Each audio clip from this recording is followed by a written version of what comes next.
Sea usted Muchas gracias. bienvenido. Muchas gracias, muy amables por este cálido recibimiento. Es una gran oportunidad que me brinda definitivamente Broward University, International University. Muchas gracias al doctor Conrado, gracias a usted también, doctora. Y este es un tema muy apasionante, muy interesante, que todos los maestros debemos apoyar, ayudar a que nuestros estudiantes desarrollen el pensamiento crítico que van a necesitar en el futuro a pesar de todos los adelantos científicos que pueda haber. Luego discutiremos eso. Vamos a empezar con una reflexión que quisiera que todos participaran y me contestaran esta pregunta. Es una pregunta que de todos y que quisiera me la contestaran. ¿Por qué los humanos, por qué el ser humano gobierna la Tierra? Es decir, nuestro planeta, independientemente de los problemas que haya o que existan, que nos estamos acabando los recursos, que el clima, etcétera, etcétera, quiero lanzarles esta pregunta. ¿Por qué es precisamente el ser humano y no otro ser viviente el que gobierna actualmente la Tierra? ¿Y a qué creen que se deba?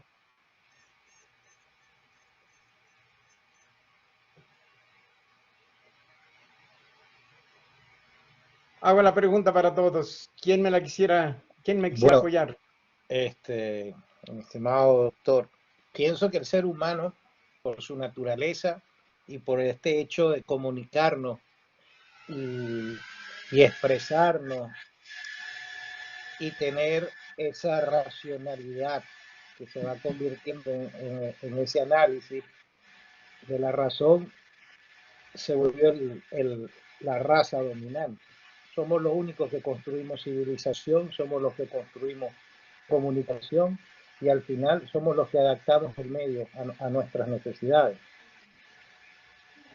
Muy bien, excelente, muy puntual. Eh, ¿Podrías darnos tu nombre para que todos tengamos Ah, conocimiento? César Rincón, disculpe. Gracias, César. ¿Cómo pasamos de ser una especie cualquiera allá en una esquina del continente africano a ocupar todo el planeta y a convertirnos en la especie dominante? No vamos a hablar aquí de las consecuencias porque esto sería otro tema, sino simplemente por qué nos convertimos en los amos, buenos o malos, de la naturaleza de esta tierra. Bueno, son reflexiones desde luego que tenemos que pensar bastante, que nos dan mucha idea. Y efectivamente, las competencias, esta competencia de pensamiento crítico es la esencial y la que podemos decir hace la gran diferencia de los demás seres humanos. Estaba yo comentando con el doctor Conrado, entre bambalinas, que hace no muchos años apareció este libro que se llama De animales a dioses, ¿sí? De cómo de ser unos animales de hace 100,000 años al menos, 6 especies de humanos habitaban la Tierra, pero de esas 6 especies de humanos, solo y queda una, que es la nuestra, el Homo sapiens, es decir, el hombre que piensa. Y el mismo autor, casi luego, casi inmediatamente lanza este otro libro,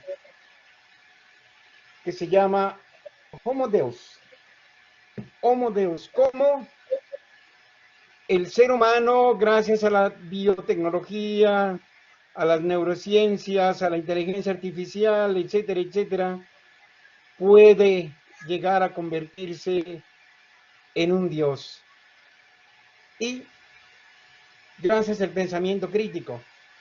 Definitivamente, a que como lo podemos ver aquí en este diagrama, pues no solamente es esencial, sino que también es muy difícil de encontrar. Si ustedes ven, aquí hemos puesto en dos dimensiones, ¿sí? 4 criterios. En el eje de las Yes, el porciento que considera que hay escasez inesperada de las competencias, de esa competencia específica, y en el eje de las X, el porciento que quisiera que esta competencia es esencial.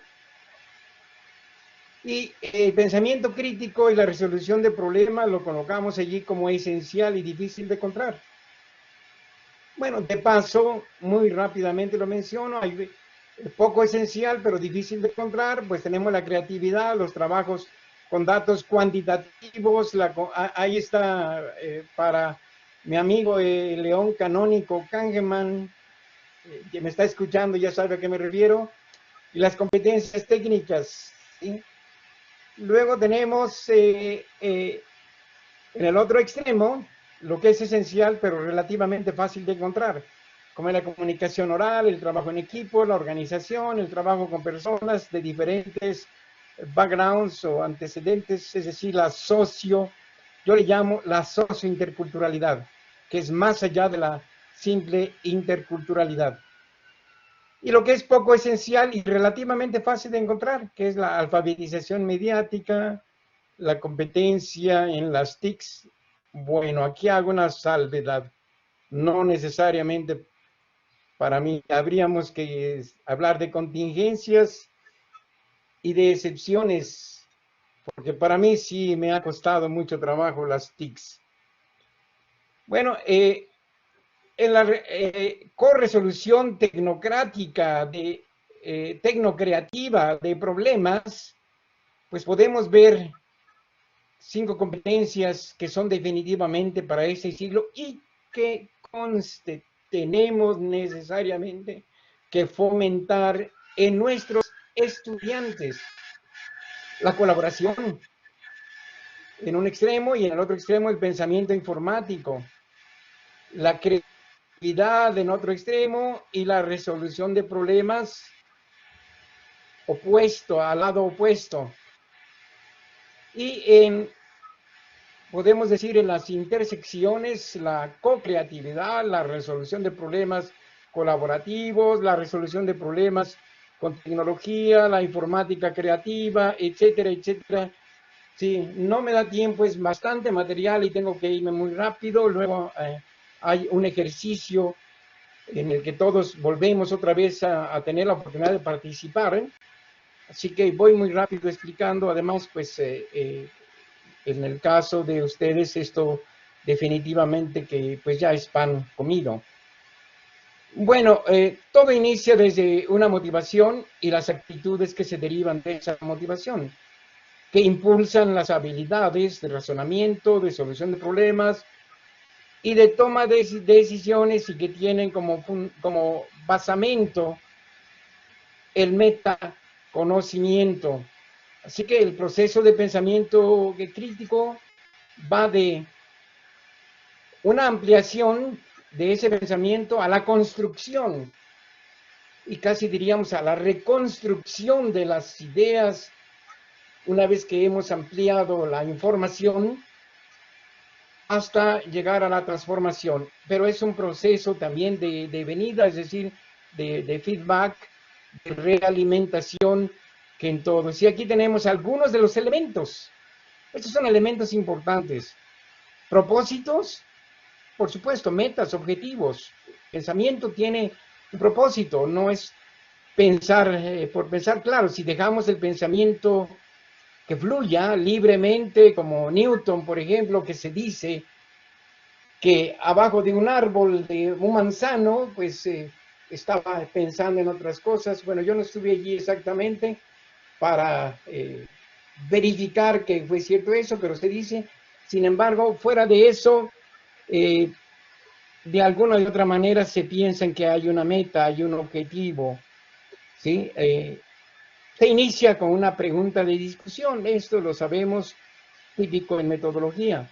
Se colecta la información, los datos, hechos, observaciones, se interpretan, se elaboran los conceptos, se hace la conceptualización, las teorías, las definiciones, las axiomas, las leyes, principios, etcétera. Luego se establecen las superposiciones.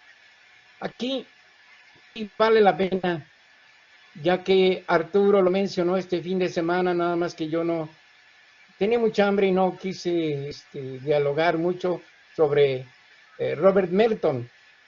Robert Merton ganó el premio Nobel, pero uno de los trabajos más importantes de Robert Merton es precisamente decir cómo a partir de los datos, de la simple información, de las evidencias empíricas, construimos los conceptos, las teorías, y eso él le llama las teorías intermedias.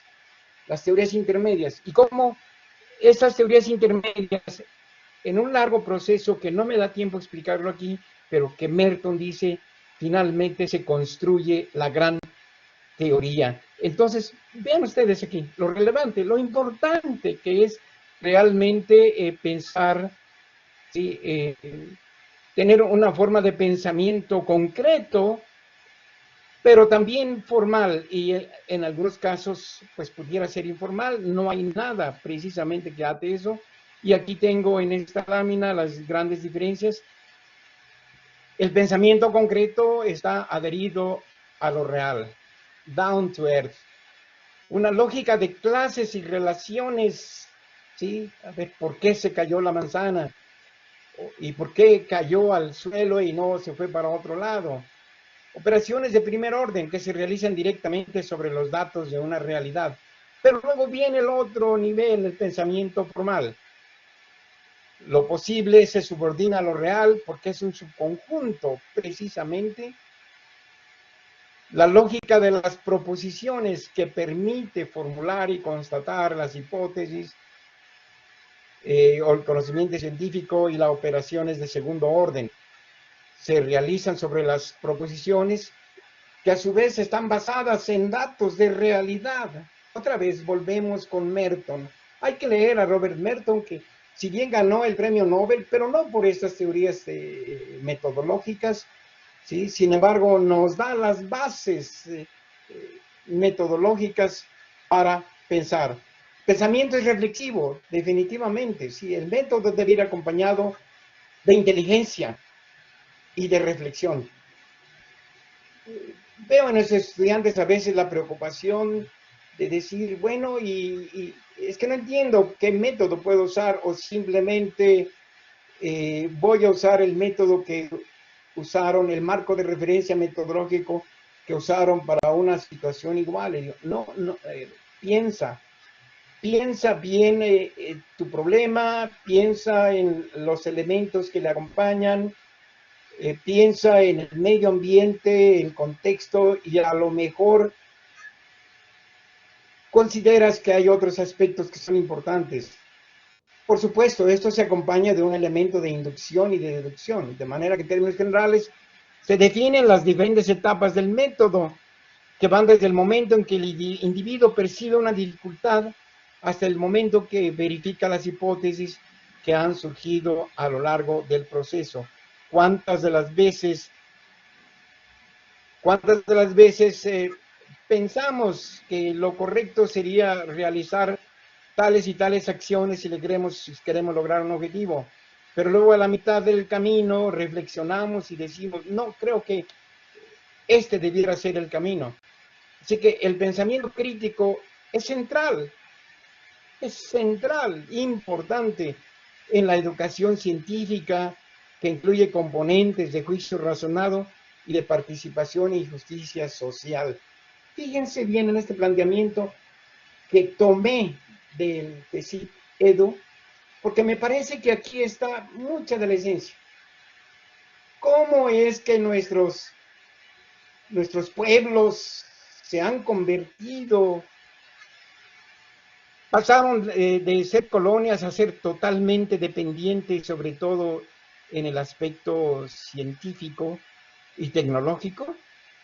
Y lo digo prácticamente por toda Latinoamérica. ¿Sí? ¿Cómo es que repetimos el conocimiento que se genera en otras latitudes? ¿Sí? Y que no le aplicamos un pensamiento crítico. Claro, hay excepciones, hay que tomar en cuenta eso. Pero lo que quiero decir aquí, lo importante que es la educación científica a esto. Así que el concepto de pensamiento crítico es el proceso de analizar y evaluar el pensamiento con el propósito de mejorarlo. Es un modo de pensar sobre cualquier tema, contenido o problema. Implica el conocimiento de las estructuras elementales. Hay que saber cuáles son esas estructuras de estándares intelectuales más básicos. Y sobre todo este principio, universales. Yo muchas de las veces mis alumnos confunden una hipótesis y me la ponen como si fuera objetivo y les digo, no, no me puedes contextualizar una hipótesis porque en ese momento en que la contextualizas se particulariza, deja de ser universal. Haz de cuenta que la hipótesis es más pariente, más familiar de los principios generales de ciencia. Y si la hipótesis permanece así, sobre estándares intelectuales más universales, hay la oportunidad de que nuestro pensamiento sea más crítico. Así que la clave para desencadenar el lado creativo del pensamiento crítico es la mejora del raciocinio, ¿sí? En reestructurarlo como resultado de haberlo analizado y evaluado de manera efectiva. Tomé esto de Paul y Elder 2005. Es la habilidad de comprometernos con el pensamiento independiente y reflexivo. No es que yo les diga a mis alumnos, piensa en esto que yo estoy pensando. No. Se trata de darle los elementos para que ellos por sí mismos reflexionen y elaboren su pensamiento prácticamente de un marco de referencia que podemos nosotros proveerlos y no hacerles el contenido del conocimiento, sino que hacer que ellos lo reestructuren y lo reelaboren. Se aprende de manera activa y no solo son un recipiente pasivo de la información, por supuesto. Se concibe como el racional y reflexivo, interesado en decidir qué hacer o creer, y constituye un proceso cognitivo complejo de pensamiento que reconoce el predominio de la razón sobre las otras dimensiones del pensamiento. Su finalidad es reconocer aquello que es justo y verdadero, es decir, el pensamiento de un ser humano racional. Aquí voy a contar una anécdota que luego la relaciono con esto. Había en mi tierra un señor que de la noche a la mañana se hizo rico y compró un camión, un tráiler de transporte, pero no sabía manejar él. Y entonces contrató a alguien que le enseñara, pero el que le enseñaba nunca le daba los elementos necesarios, sino que solamente esta persona estaba aprendiendo por lo que veía, pero no sabía las funciones principales. Es lo mismo aquí, es lo mismo aquí. ¿Sí? ¿Cómo hacer que los alumnos, nuestros alumnos, reconozcan cuáles son esas estructuras, cuáles son esos elementos y que ellos mismos generen su pensamiento? Creo que eso es la función más importante que debemos hacer. Así que pensar críticamente es diferente criticar. No es criticar. Esa es otra cosa, es otro boleto. Es más, demuestra una tendencia totalmente contraria, el criticón. Poner en crisis nuestro accionar nos permite aprender para orientar los cambios que buscamos. ¿Sabes cómo aprovechar las ventajas de preguntas pertinentes para pensar críticamente?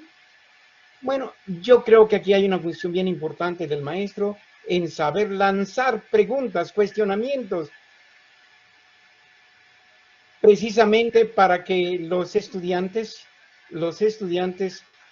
a partir de esos cuestionamientos por ellos mismos, reelaboren, reestructuren sus propios procesos.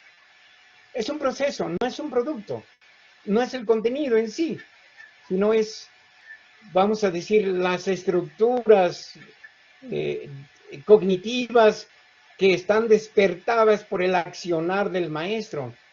Es una actividad productiva y positiva, sus manifestaciones varían de acuerdo al contexto en que ocurren, de acuerdo, sin que ello queramos decir, porque es muy recurrente escuchar ese determinismo, sobre todo en universidades de otras latitudes que dicen, viene de tal universidad y definitivamente no se puede pensar más que es un mero repetidor del conocimiento que se genera en otro lado. Yo le llamo, ¿saben cómo eso? Y ese es un problema para los maestros. Discúlpenme, aquí voy tal vez a emplear un razonamiento crítico. No voy a criticar, es un razonamiento crítico. Decíamos nosotros, y lo reconocíamos, que usamos la libretita amarilla. La libretita amarilla porque en esa libretita recibimos las notas de nuestros maestros y cuando nos dan una materia y decimos, ya tengo notas sobre eso, y buscamos la libretita amarilla. No, tenemos que ser creativos, más racionales, desencadenar eventos positivos y negativos. Sabemos que también hay un riesgo, identificar y cambiar suposiciones y de explorar e imaginar alternativas, siempre imaginar alternativas y explorar esas alternativas, aunque nos lleve un poco el escepticismo, pero creo que es problema.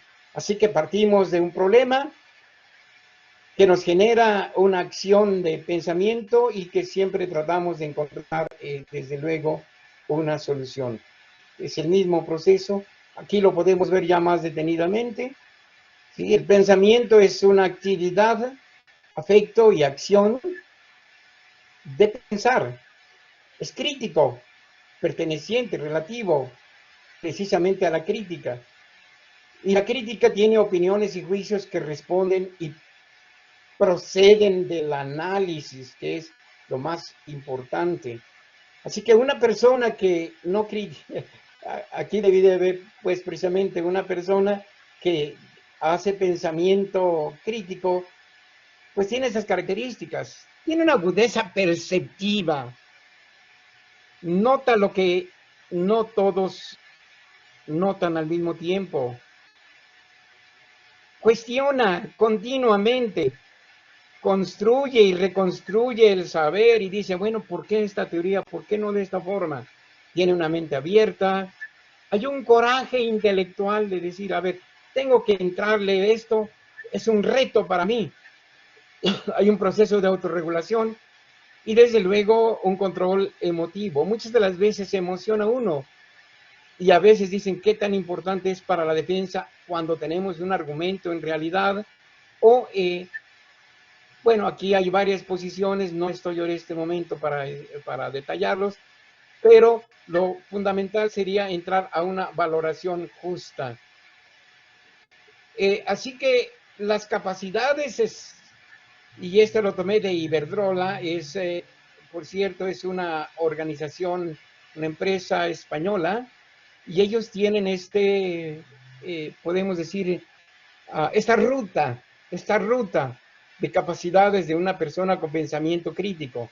Reconocen y analizan, construyen argumentos sólidos, determinan la mayor o menor relevancia de los argumentos, desarrollan la intuición y establecen conexiones entre ideas, identifican inconsistencias y errores en los razonamientos, abordan los problemas de manera consistente y sistemática y reflexionan acerca de la justificación con sus propias carencias. Bueno, yo les prometí un ejercicio. Como ya estoy un poquito ronco de tanto hablar, quisiera que alguien me ayudara a leer el ejercicio y que al ir leyendo, por favor, todos ustedes, todos los demás, reflexionaran usando todo lo que ya vimos anteriormente y vengan con una solución. Hay una solución óptima. Yo no se las voy a dar. Prefiero mejor que si ustedes, si por alguna razón no la encontraran, o bien, si alguien, lo contrario, si alguien ya conoce podemos decir, estos supuestos, este planteamiento de un problema, si ya lo conocí anteriormente, por favor, limítese a hacer algunos comentarios, nada más, pero sí me gustaría que al final, todos aportáramos algo para buscar una posible solución. ¿Quién quisiera ayudarme a leerlo, por favor? ¿Alguno de los compañeros? Eso me permite ver que no se me han dormido todavía.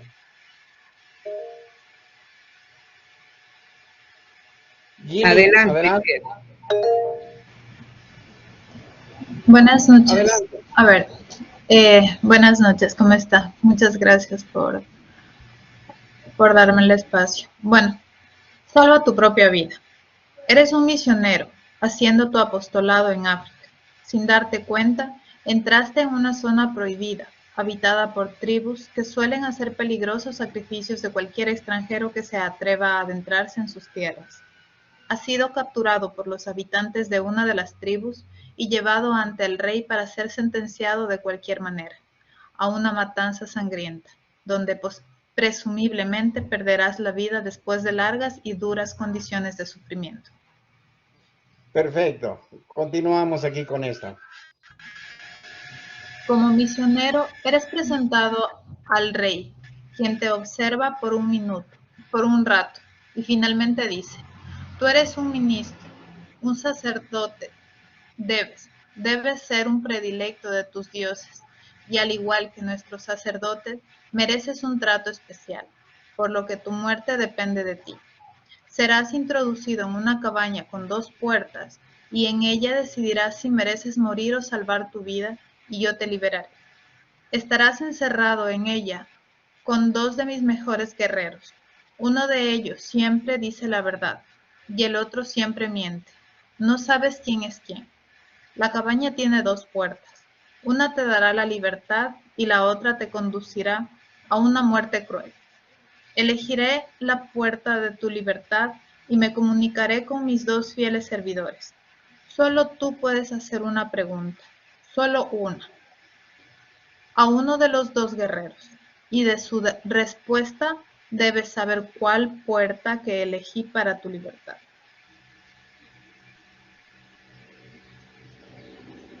¿Cuál sería la pregunta que tú como misionero le harías a uno de los guerreros para saber con 100% de certeza cuál de las 2 puertas daría vida y libertad, y así salvarás tu vida?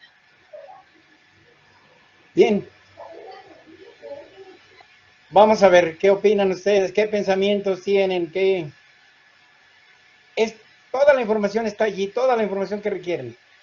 Así que a partir de allí hagan ustedes sus suposiciones, elaboren sus propias rutas de pensamiento crítico y vengan con una solución. Solamente pueden hacer una pregunta, una sola pregunta, a uno de los 2 guardias. Uno siempre dice la verdad y el otro siempre miente. Entonces, la pregunta sería, tú como misionero, ¿qué pregunta le harías a uno de los guerreros para saber con un 100% de certeza cuál de las 2 puertas te daría vida y libertad y así salvaras tu vida?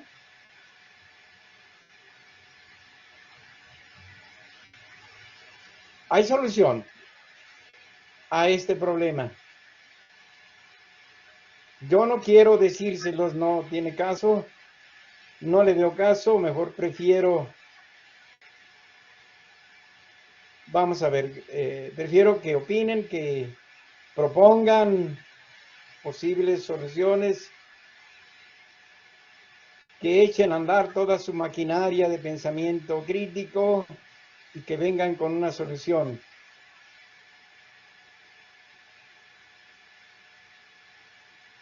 Ya se me durmieron todos. ¿Alguien quiere elaborar? Tienen derecho a palabra. Intervengan, por favor. A ver, aquí alguien avisó. No tiene micrófono, pero preferiría que lo hicieran por micrófono. Hay dos personas que ya tienen allí sus preguntas elaboradas. A ver, la primera persona. Bueno, perdón, yo creo que como sabemos que los dos son guerreros, ya tenemos como esa premisa sobre ellos. Entonces preguntarle al uno si es guerrero y si me dice que no es porque está mintiendo. ¿Qué les parece a los demás? Vamos a ver. Había otra propuesta por allí.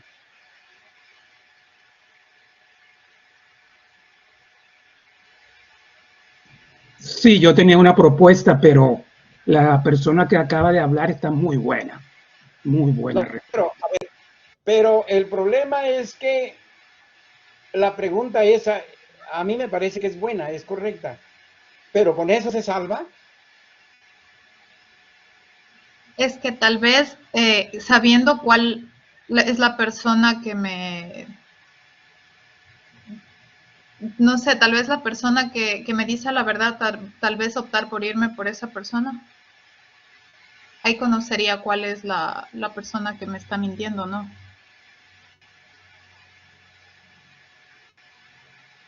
No, la pregunta, a ver, yo no quisiera influir, más bien dejar que fluya el pensamiento entre ustedes y poco a poco lo vayan canalizando. Doctor, yo le preguntaría a un guerrero que cuál es la puerta que me permite me permite seguir con vida y que me dé la libertad directamente.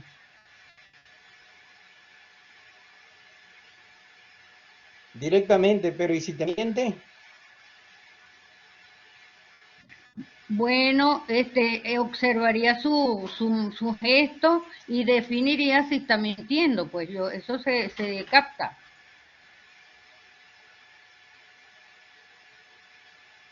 Bueno, yo no quisiera influir. Van dos y qué bueno que ya van tres, le he hecho aportaciones, ¿sí? Pero yo quisiera que los demás también reelaboraran. Acuérdense que hablamos de reelaboración del problema. Bueno, aquí lo interesante es como misionero, ¿no? Sería uno de los guerreros, saber si un 100%... El problema es que el 100% de certeza nunca se consigue. Eso es la probabilidad, pues son dos puertas. Así como la probabilidad de que me diga de la mitad sea mentira, la mitad sea verdad. Entonces toca hacer como misionero la única pregunta: ¿en cuál de las puertas no voy a salvar mi vida? Es jugar un poco a la probabilidad.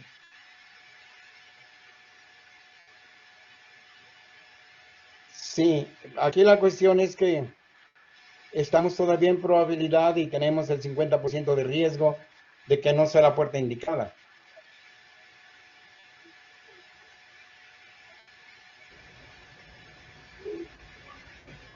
Hay solución, hay solución. Liduvina. Hola. Hola, Hola, doctor. Lidu. A ver, le voy a subir volumen por si no me escuchan. Bueno, Sí, te escuchamos, Lidu. yo preguntaría si las dos puertas me darían la libertad. Si las dos puertas me llevan ahora sí que me salvarían. Y ahí yo descubriría posiblemente el que me dice, sí, las dos puertas, yo sé que se me está mintiendo. Esa es mi idea.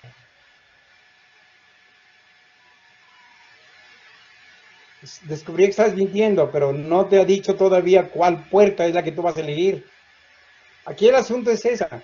Tenemos, después de una pregunta, Después de hacer una sola pregunta a uno de los dos guerreros, a uno miente y el otro no dice la verdad, tomar la decisión de cuál es la puerta correcta.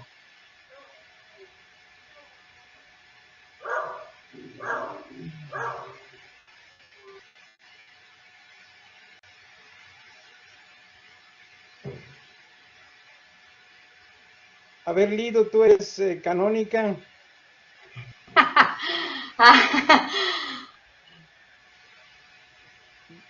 Tú eres de correlaciones canónicas, así que... Híjole, es que sí es de reflexionar porque pues realmente es la vida, está en juego tu vida, pues. Claro. La primera persona elaboró muy bien tu pregunta, me parece correcta.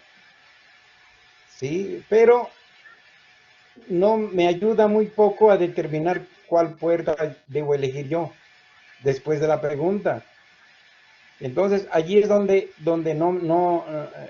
no paso a tomar a la acción correcta. Me ayuda a determinar. Sí, la pregunta me parece buena, pero finalmente no me ayuda a decidir cuál puerta debo tomar. Bueno, creo que se nos está yendo el tiempo muy rápido. No sé si se los dejo de tarea para una sesión futura o simplemente si alguien...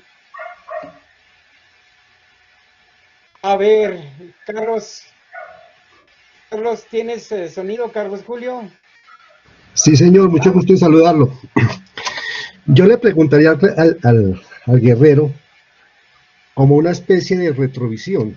Si él decía que yo muera, ¿cuál puerta no elijo? O sea, le estoy colocando dos frases, dos preguntas y dos interrogantes. Una frase, perdón, y dos interrogantes. ¿Sí? ¿Y cómo elegirías cuál de las dos puertas? Eso te ayudaría a elegir una de las dos puertas, el uno dice la verdad, el otro no dice la verdad, ¿cierto? Yo tengo que preguntarle a uno solo. Entonces, si yo le pregunto a uno y le digo, si tú deseas que yo muera, ¿cuál puerta no elijo? Entonces él seguramente me va a decir, si es mentiroso, me va a decir aquella. Y con esa puerta, pues me está diciendo que yo quiero que muera.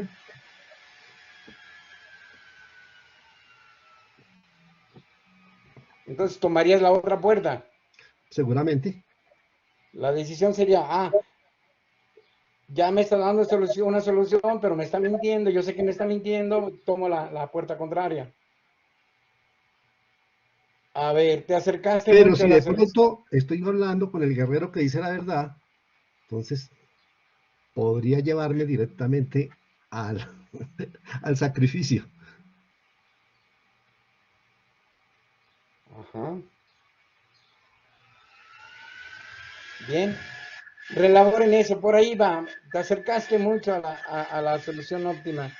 Por ahí va precisamente. Pero vean ustedes cómo lo importante, lo relevante que es eso en nuestras vidas, ¿no? Entonces podemos poner ejemplos de pensamiento crítico en muchas circunstancias. La enfermera de urgencias, que debe analizar los casos en cuestión y decide el orden por el cual los pacientes deben ser tratados, el plomero que evalúa los materiales que mejor se adapten, el abogado que revisa las evidencias y diseña estrategias, el gerente que analiza los formularios, etcétera.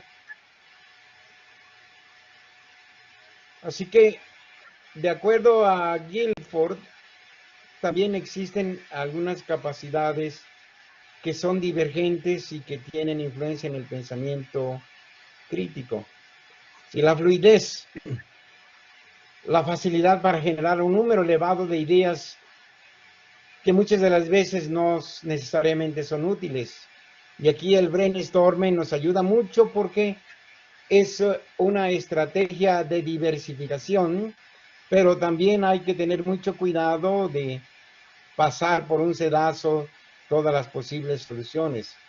La flexibilidad o la capacidad de generar alternativas de distintas categorías igualmente, todas esas técnicas como el brainstorming, la técnica Delphi, etcétera, etcétera, sí, nos ayudan muchísimo para ir filtrando la información que necesitamos.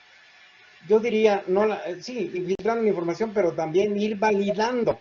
Se puede decir ir validando la información que nos pueda ser útil. Y entonces la originalidad, la elaboración, voy muy rápido porque me falta mucho y va el tiempo avanzando estrepitosamente. La elaboración, los niveles de detalle, la complejidad de las ideas, etcétera.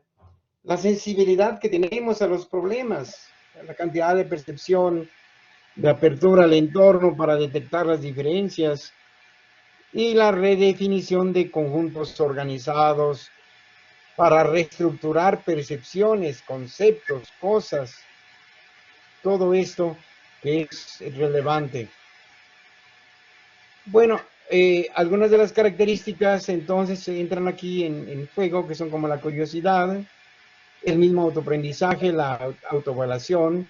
Necesitamos libertad, aquí es importante la promoción de la libertad para pensar, ¿sí? La comunicación, el afecto, no enjuiciar a personas ni ideas, no etiquetarlas, los clichés, etcétera. Y ya vimos la flexibilidad y también la exploración a través de las preguntas. La American Library Association, ¿sí?, propone 9 estándares. Esos 9 estándares básicamente para el pensamiento crítico, para el pensador crítico, pues se agrupan en 3 grandes, que son la alfabetización informativa. Es decir, sí se debe de saber discriminar la información. El aprendizaje independiente, esto es importantísimo. Y aquí hago un comentario. Cuando los estudiantes en intercambio vienen de Alemania, dicen, ¿por qué tienen tantas horas frente a grupo ustedes para una materia? Y los muchachos, sus alumnos, quieren que todos se los dé ya el maestro en la clase. Dicen, no dejan nada. Bueno, hay muchos comentarios respecto de eso. La responsabilidad social que se pueda tener en un momento determinado. Y bueno, esos estándares aquí están. Los 9 estándares: claridad, exactitud, relevancia, lógica, amplitud, precisión, importancia, completud, parcialidad y profundidad, y con elementos, sus propios elementos, propósitos, preguntas, puntos de vista, información, inferencias, conceptos, implicaciones y algunas características intelectuales que son sumamente relevantes y que ayudan, como es la humildad, la autonomía, la integridad. Sobre todo la integridad es un aspecto que tenemos que reforzar mucho, esperar siempre, creer, considerar, fomentar la integridad, sobre todo la integridad académica, la entereza, la perseverancia, la confianza en la razón, ser empáticos con nuestros estudiantes, sobre todo, y ser imparciales, no tomar partido. Bueno, esto es prácticamente lo mismo, así que el pensamiento crítico puede ser autodirigido, por supuesto. Esto no podemos ir y decir a una botica o a una farmacia o a un maestro, oiga, deme 100 pesos de pensamiento crítico. No, si finalmente el individuo no quiere, pues no se le puede ayudar. ¿Sí? Es como, yo aquí pongo el ejemplo típico de automotivación. Por más de garrotazos que le demos a una mula para que tome agua, y cuando le llevamos al aguaje a que tome agua, por más de garrotazos, teoría X, o que la tratemos muy bien, con cariño, con su zanahoria, etcétera. Finalmente, si la mula decide no hacerlo, no lo hace, créanlo. Entonces, pues son procesos que son propios. Lo que hay que fomentar es eso, esos, vamos a decir, posicionamientos personales para que por sí mismos logren adentrarse en esto. Es importante el pensamiento crítico, por supuesto, ¿sí? Evaluar las afirmaciones de forma crítica, no, vamos a decir, dar por sentado todo lo que leemos o lo que creemos, y más ahora con tanta fake news y con muchos de nuestros compañeros, maestros que pues solamente repiten lo que escucharon en otro lado y que sin ninguna evidencia, sin decisiones informadas, etcétera, pues lo único que generan son problemas. Tiene beneficios, claro, el acceso masivo a la información a través de la tecnología requiere saber cómo discriminar la información. Para eso nos sirve la tecnología. Yo creo que es una buena pregunta, la que es excelente, no creo, excelente pregunta la que siempre ha hecho el doctor Conrado, de decir, bueno, a ver, cómo la inteligencia artificial, cómo todos estos nuevos avances de la biotecnología, de las neurociencias, etcétera, pueden ayudar. Claro, ya sabemos que podemos diseñar al ser humano que queremos, al superhombre, hablando al Homo Deus, como dice Yuval, ¿sí? Pero aquí lo más importante es que el pensamiento crítico siempre debe de ser guía, porque desarrolla una mente justa, objetiva, comprometida, con claridad y precisión.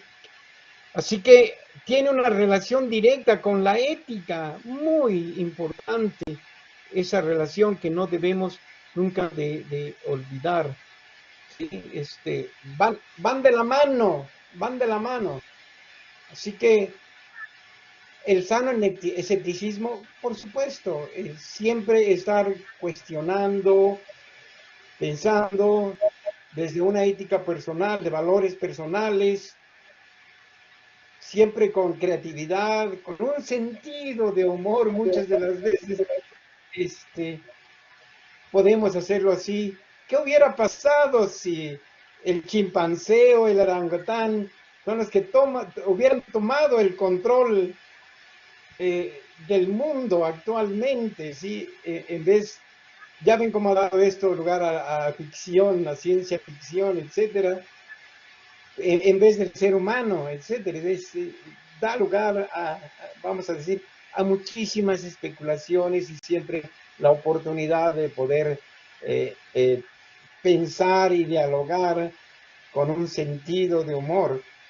Por supuesto, hay antídotos contra distorsiones cognitivas. Hay que tener mucho cuidado de esas disonancias cognitivas, de esas distorsiones cognitivas, que si bien me encantó la sesión anterior y la doctora Sandra nos ha mandado un material buenísimo, que lo único que para que nos sirve muchas veces la publicidad, y es increíble que se base allí en crear disonancias cognitivas, y a partir de crear esas disonancias cognitivas es como logra un fin utilitario.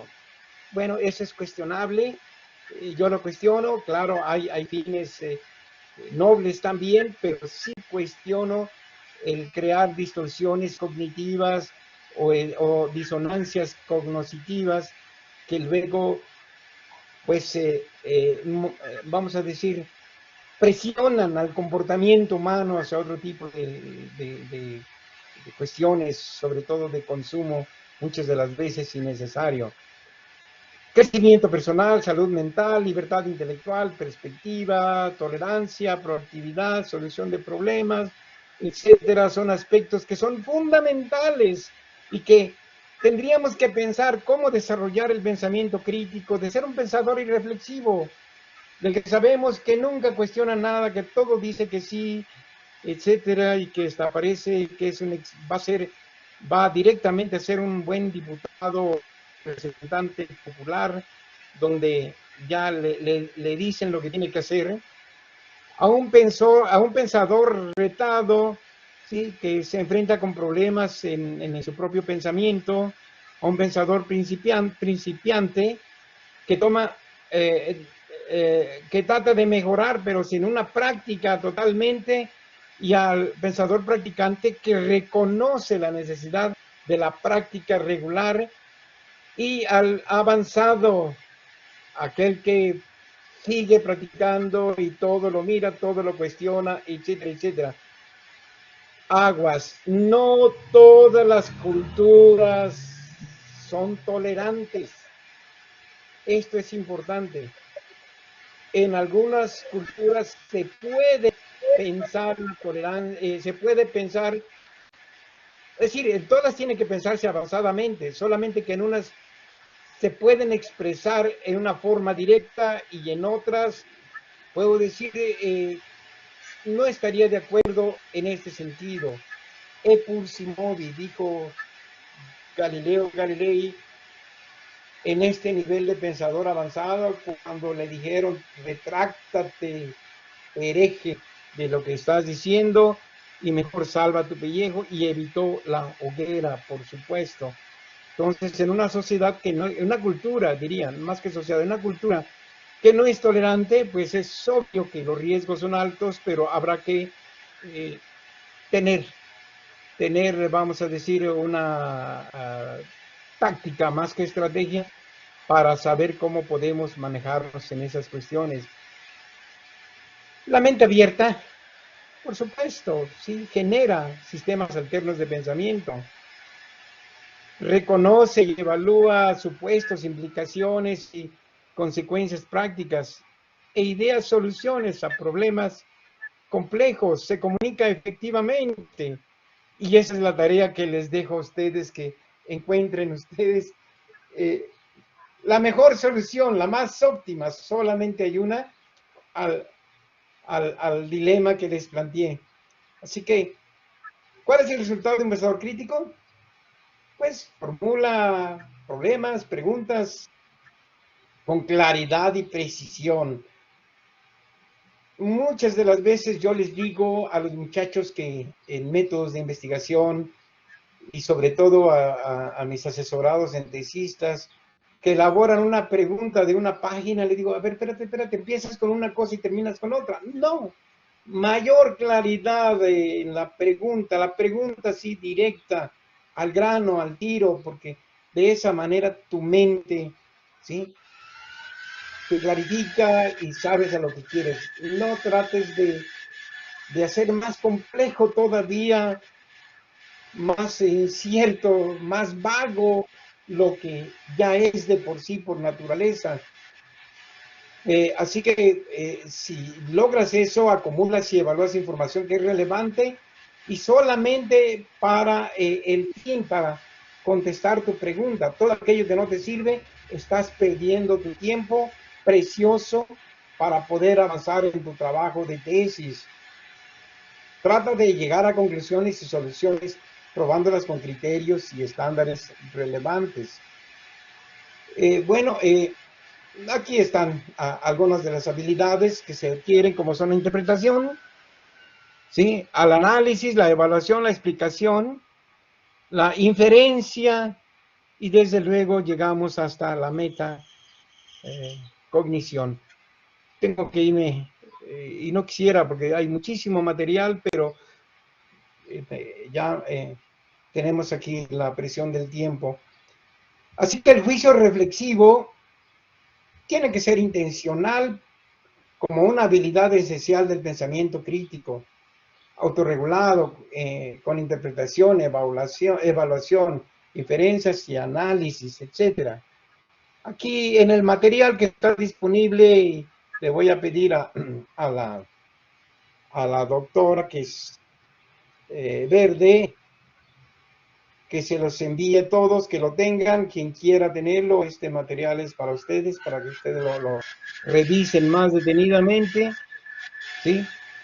Y del libro, El poder del pensamiento flexible de Walter Rizzo, he tomado este cuadro que me parece bien importante. Solamente nos habla en un cuadro comparativo de 3 tipos de mentes: rígida, mente líquida y mente flexible. Bueno, es como todo. Estos son tipos puros y solamente en 3, pero la verdad es que la realidad siempre existen puros tipos, no existen tipos puros. Así que no se casen ustedes con decir, es mente rígida, es una mente más líquida que acepta la realidad sin hacer cambios en ella.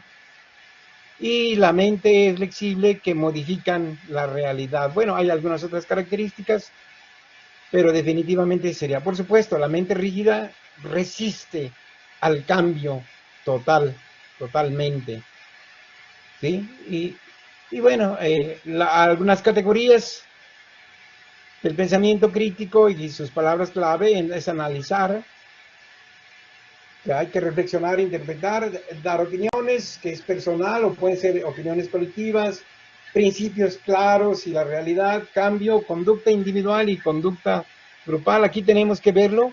Muchas de las veces se requiere que cambie todo un grupo, pero muchas de las veces se requiere que cambie un individuo.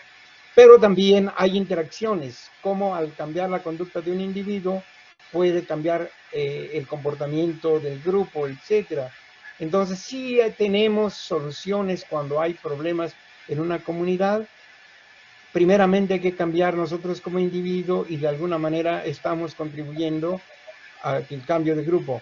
Les pongo un ejemplo. En una ocasión yo salía del aeropuerto y vi que alguien tiraba la basura así totalmente, vamos a decir, en un lugar inapropiado. Y yo dije, a ver, voy a probar a ver si puedo provocar un poco de reacción. Y me acerqué a él y le dije, oye, ¿crees que es que tú tiraste la basura primeramente, que reconociera? Y dice, sí. Y le dije, ¿crees que es lo correcto allí? Cuando mira, allí existe un bote de basura. Y entonces ya reaccionó él y cuando él tenía la primera intención de hacerlo, yo recogí la basura y fui y la llevé allá. Y la verdad es esa persona reconoció, dice, caray, sí, tienes razón. Sí, le dije, imagínate si todos tiramos la basura donde queremos, cuando existen posibilidades de mejorar la recolección, hagámoslo.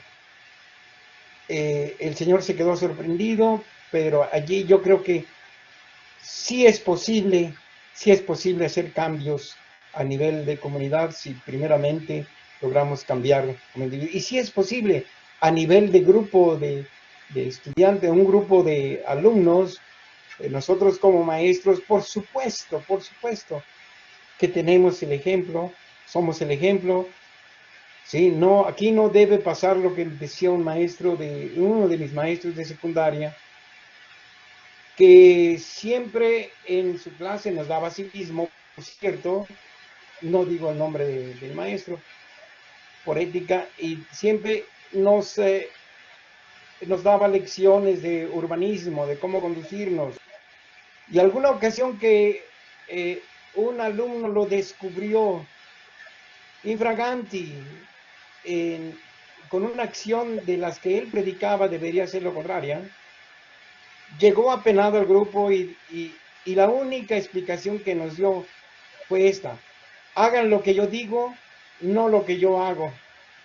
Bueno, con eso ya ganamos mucho, siquiera ya se dio cuenta de que su comportamiento estaba distorsionado, que había una disonancia cognitiva entre lo que decía y lo que hacía, etcétera. Y fundamentalmente está dirigido a la resolución de problemas, etcétera. Déjenme ver si ya puedo concluir, no voy a terminar todo. Bueno, aquí se trataba de que una especie de tomé esto como a manera de ejercicio, de decir, ok, cuál es el nombre de mi compañía, qué es lo que hago, y dar algunos ejemplos de argumentos, ¿sí? De tipo razón más conclusión, y encontrar, este ejercicio lo hago en grupos, normalmente debe haber un número par de personas en el salón de clases, en la habitación. Sin embargo, solo entraron parejas de personas. La posición que se desea defender es, por supuesto, es decir, es la que está ahí marcada con la flechita, debe haber un número par de personas en la habitación, que sería parte de una conclusión. Y es un ejemplo de razonamiento, conclusión, que normalmente es muy sencillo, que mecanismo para reestructurar el pensamiento. Y bueno, pues ya para ir cerrando, no voy a alcanzar a terminar, es imposible, así que más vale que vaya cerrando. Aquí tenemos los mismos dominios, niveles de dominios del pensamiento crítico de las que hablamos y sus actividades. Y termino con esta lámina para cerrar. Estrategias. Utilicemos el método socrático para plantear preguntas. Este método socrático mantiene enfocada la discusión, asegura que la discusión se mantenga intelectualmente responsable, estimular la discusión mediante preguntas exploratorias, periódicamente resumir lo que ha sido atendido y lo resuelto, y resuelto lo que no, involucrar la mayor cantidad posible de participantes, y desde luego existen muchas más técnicas, ¿sí? Fomentar la colaboración, organizar debates, pedir a los estudiantes que redacten ejercicios estratégicos, etcétera, etcétera. Y pues yo quisiera aquí ya concluir, ¿sí? Con estrategias y ambientes de aprendizaje para motivar a los estudiantes a emitir juicios más reflexivos, que permiten ayudar a los estudiantes en la interrogación de sus suposiciones y aprendizaje, en la formulación de juicios mejor razonados, en ambientes de aprendizaje. Esto es importante, que fomenten un pensamiento reflexivo, retos y apoyos intelectuales ofrecidos, claridad y calidad en la realimentación. Fíjense bien, aún en escuelas que son confesionales y muy apegadas a una podemos decir, una creencia religiosa, es posible, y de eso estoy muy claro, fomentar ese pensamiento reflexivo. Y estoy tan seguro de ello porque yo lo viví 7 años en un movimiento religioso totalmente liberal, los jesuitas, no tengo miedo de decirlo, los jesuitas, que precisamente nos fomentan ese pensamiento reflexivo, pensamiento crítico. Entonces, no es vamos a decir, una disculpa de decir, no me lo permiten en la escuela porque tiene esta orientación religiosa o porque tiene este tipo de ideología, etcétera, y si no comulgo con ellos me van a sacar o echar fuera, etcétera. Todo lo contrario, son oportunidades para enriquecer el pensamiento crítico. La calidad de las interacciones en el ambiente puede tener influencia en la calidad, en la profundidad y en la velocidad del desarrollo. Hay otras estrategias, ya no me da tiempo, nos quedan 14 minutos y pues ahora sí que le dejo aquí el lugar. Yo creo que me voy hasta el final. Para preguntas y respuestas, doctor. Así es. Ya quieren hacerle preguntas. Gracias, muchas gracias, doctor Vargas. El doctor Douglas tiene la mano levantada. Adelante, doctor Douglas. Buenas noches para todos. 2 cositas rápidamente. Para el doctor Vargas, creo que tengo la solución del acertijo. Adelante. La pregunta sería, yo le preguntaría a cualquiera de los dos, ¿qué me respondería el otro de cuál es la puerta buena? Porque ¡qué barbaridad! Esta es la solución. Sí, porque siempre van a señalar la puerta incorrecta, sea la persona que diga la verdad o sea la persona que mienta. Siempre van a señalar la misma puerta. Y sí, es una cuestión lógica. Aquí no nos importa el valor de verdad o de mentira.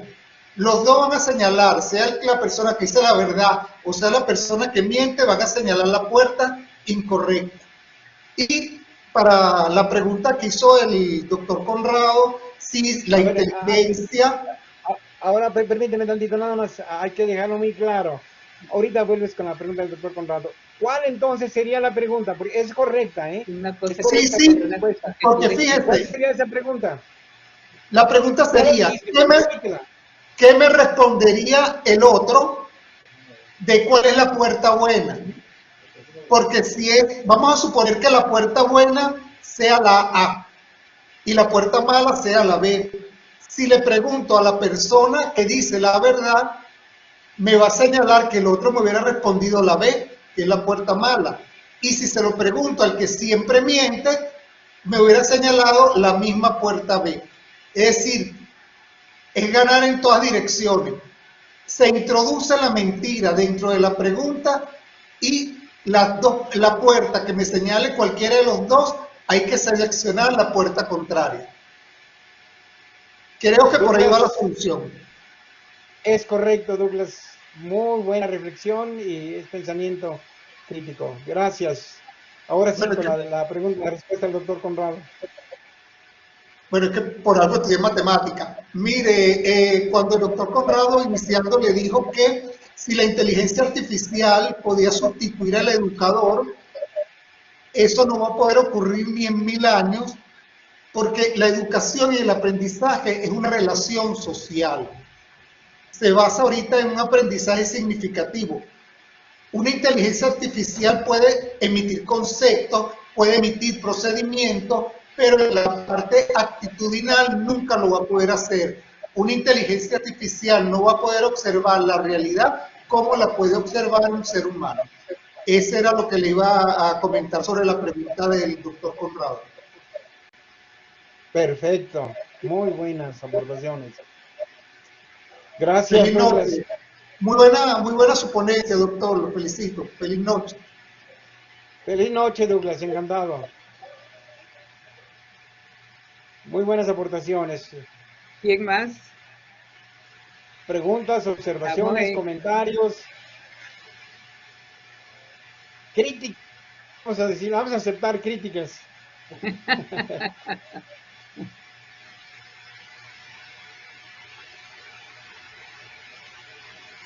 Están calladitos, ¿entendieron todo? ¿O tienen muchas interrogantes? No, todo muy bueno. Con respecto a esa pregunta de inteligencia artificial, yo creo que sí puede llegar a sustituirlo, porque apenas estamos en los pañales de la inteligencia artificial. Entonces no podemos decir tajantemente eso. Es sorprendente los avances que ha tenido la inteligencia artificial y los límites son casi imposibles de determinar ahorita. ¿no? Ya en el siglo XVIII, cuando decían que alguien no podía ir de un sitio a otro en menos de 5 horas, porque solo usaban carretas, ni se imaginaban que podía existir un desarrollo tecnológico como el avión, los carros o hasta la misma bicicleta.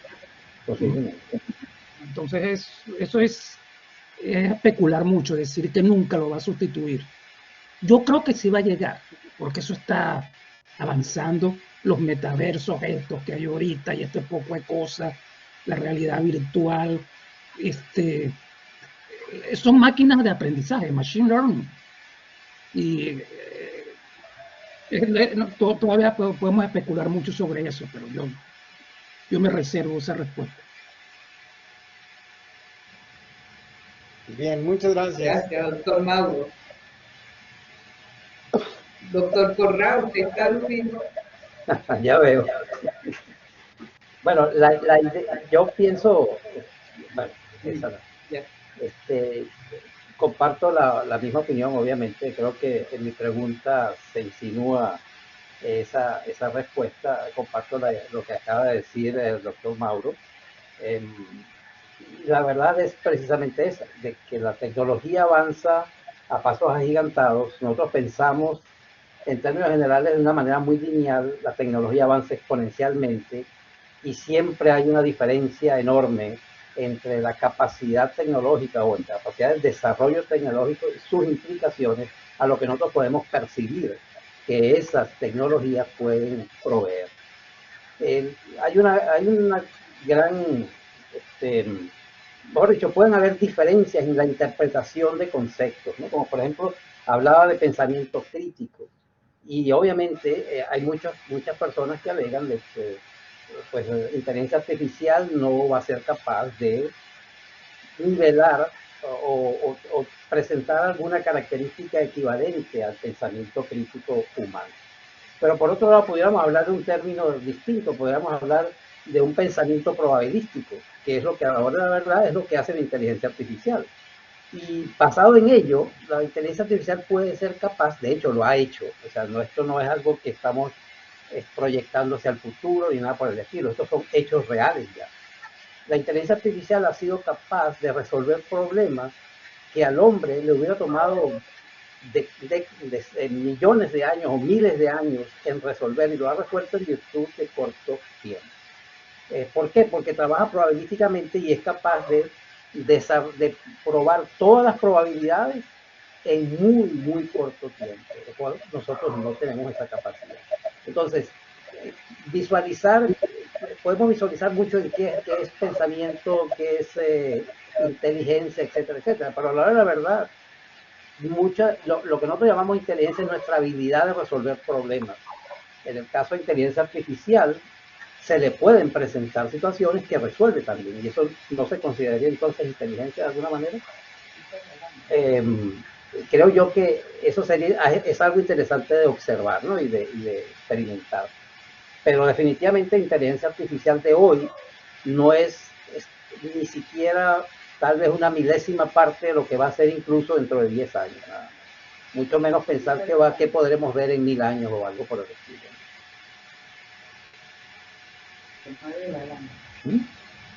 No. Me parece que hay aquí mención de 7 cierro hermanos. la sesión.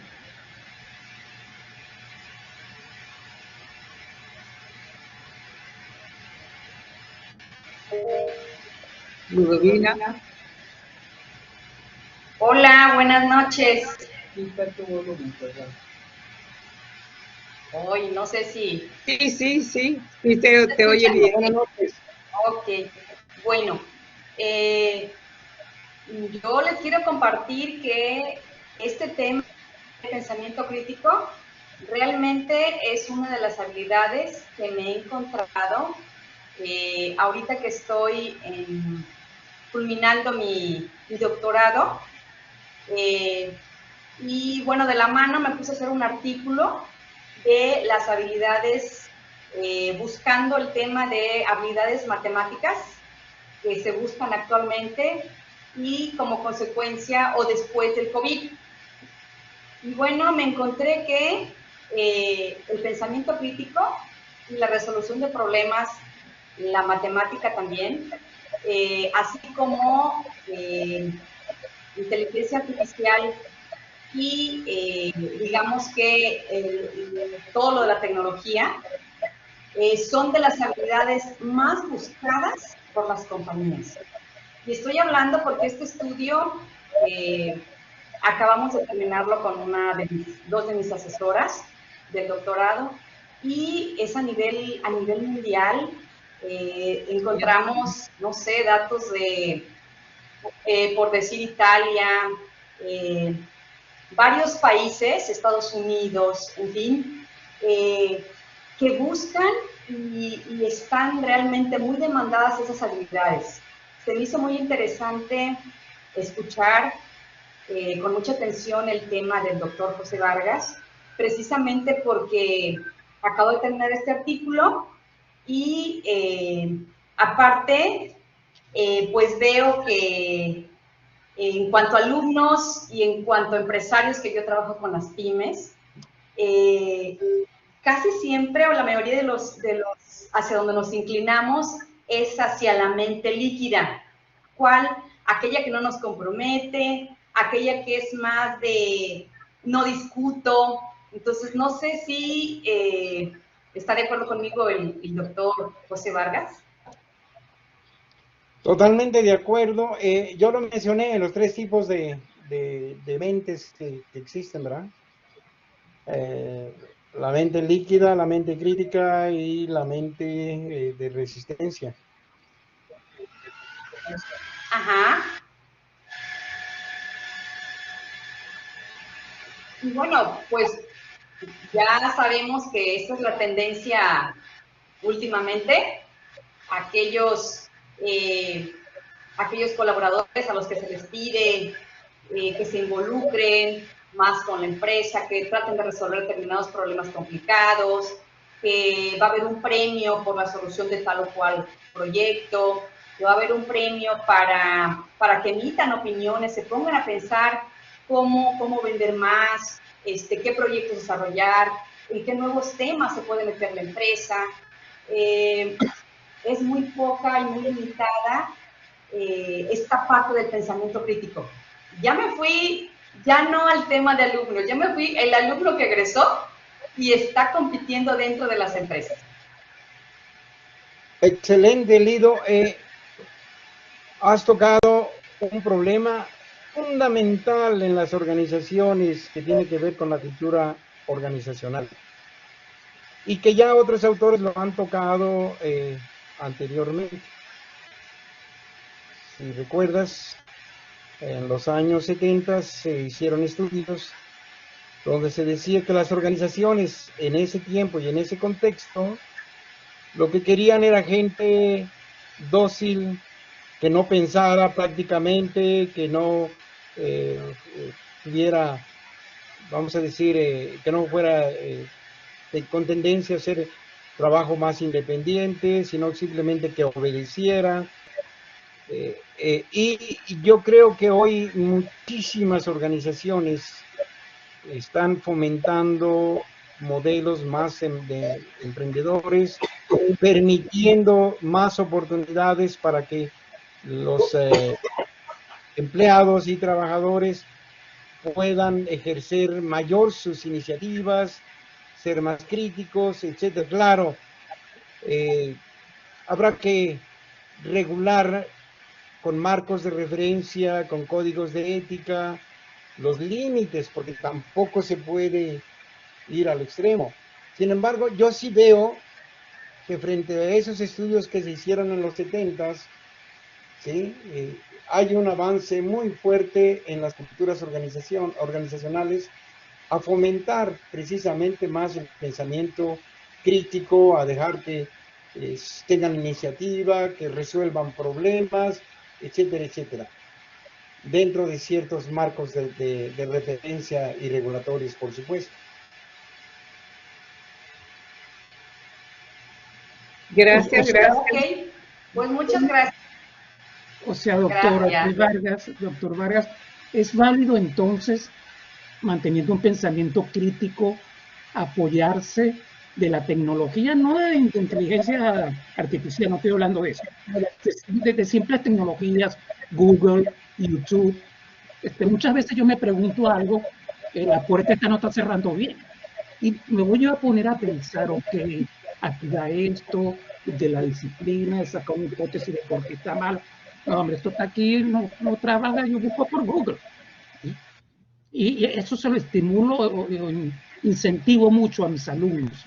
Yo uso una herramienta llamada TeamViewer, que es que uno entra dentro de la máquina de la otra persona remotamente para solucionarle problemas, son problemas complicados, de Business Intelligence, inteligencia de negocio, SQL avanzado. Pero yo les digo, no, usted primero lo intenta solo y use los recursos actuales, la tecnología actual. Yo no quiero que reinventes la rueda. Usa la rueda que hicieron otras personas y eso te apoya a hacer algo mucho mejor. Y para eso existen los recursos de tecnología normal, pues, ¿no? Que con respecto al pensamiento crítico, ¿cómo valora usted esa estrategia? Bueno, yo diría que existen dos grandes perspectivas. Uno, la innovación incremental, que está soportada en un pensamiento crítico, vamos a decir, con fuertes marcos de referencia institucionales, organizacionales, con ciertas, una cultura organizacional en cierta manera que le sirve de soporte, pero que al mismo tiempo también le indica qué es lo que puede hacer o no va a hacer, con un código de ética, etcétera. Y por otro lado tenemos la innovación radical, en donde definitivamente entra el pensamiento crítico en su máxima expresión. Creo que esto es un problema que lo vivimos a diario con los estudiantes. Cuando fomentamos nosotros proyectos de investigación e incluso emprendimientos nuevos de negocios, etcétera, a quienes vienen con ideas muy radicales, muy revolucionarias, interesantes, pero que precisamente si se mantiene dentro de podemos decir, la cultura organizacional, los marcos regulatorios, etcétera, solamente permitirían algunos cambios incrementales. Por supuesto, hay organizaciones que todavía siguen siendo como estas que mencionaban estos autores, y es una investigación bien interesante, ¿no? Que la que realizaron los 70s, que dicen, no queremos gente que tenga iniciativa, queremos gente que obedezca, gente a la que le digamos qué es lo que tiene que hacer, no queremos gente que tenga pensamiento crítico porque es peligrosa, etcétera, etcétera. Yo creo que esa visión ha cambiado y que ahora, porque todo cambia, todo se transforma, etcétera, y que hoy las organizaciones aceptan, si bien algunas con cierto, vamos a decir, en forma de riesgo calculado, yo le llamaría así, riesgos calculados, una innovación incremental. Sin embargo, hay otras que tienen una cultura corporativa, una cultura organizacional mucho más abierta, con un riesgo mayor. Estamos en una época de incertidumbre, ¿sí? De alta complejidad, etcétera, y pues se requieren muchas de las veces soluciones radicales. Entonces tienden a fomentar el pensamiento crítico radical, si lo podemos llamar así.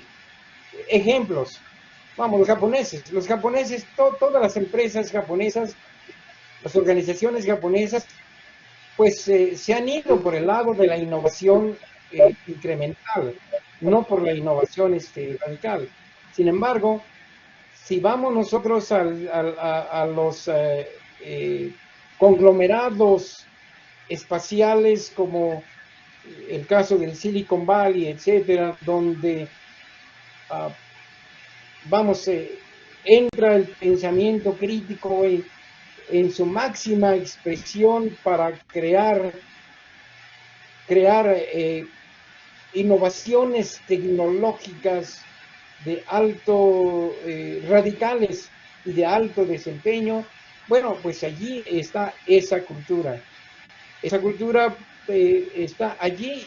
Igual sucede con las universidades. Hay universidades, y esto está muy claro, donde te dicen cuáles son los posibles, vamos a decir, riesgos de tomar posiciones demasiado aceleradas, demasiado radicales, pero en sí, ya el hecho de fomentar el pensamiento crítico en nuestros estudiantes y que lo apliquen a situaciones incrementales, creo que los estamos trayendo a tierra.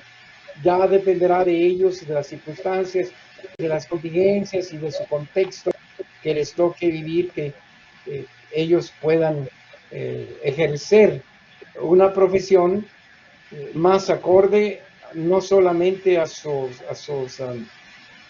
comportamiento individual, sino también a los requerimientos sociales, económicos y políticos.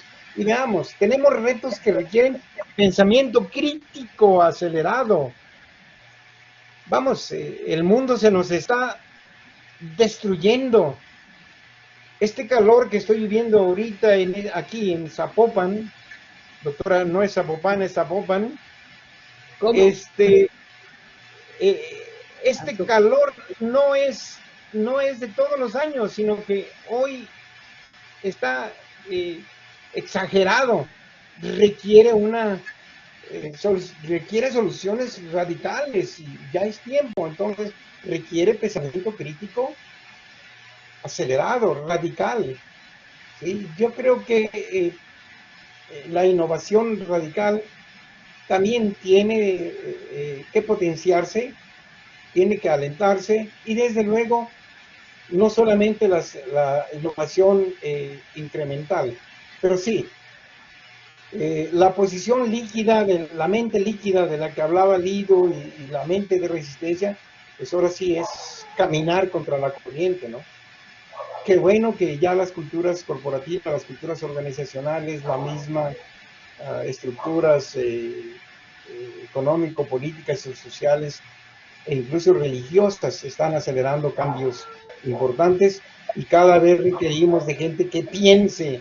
Ese debe ser el factor fundamental de todo profesional, ¿sí? Producir con rigor científico siempre, y producto de un pensamiento crítico, soluciones a los grandes problemas, a los grandes retos que nos está planteando el planeta, la vida misma.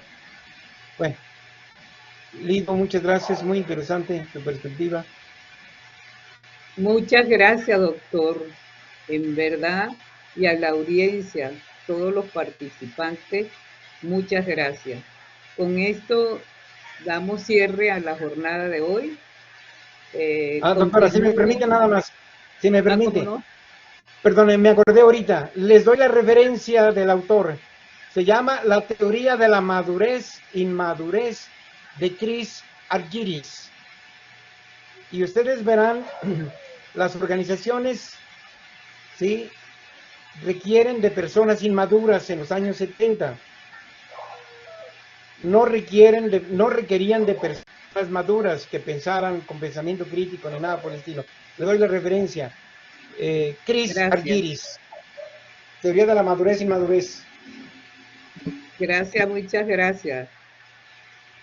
Agradecida por su tiempo, agradecida por su dedicación, y a todo el auditorio por estar atento a estas inquietudes.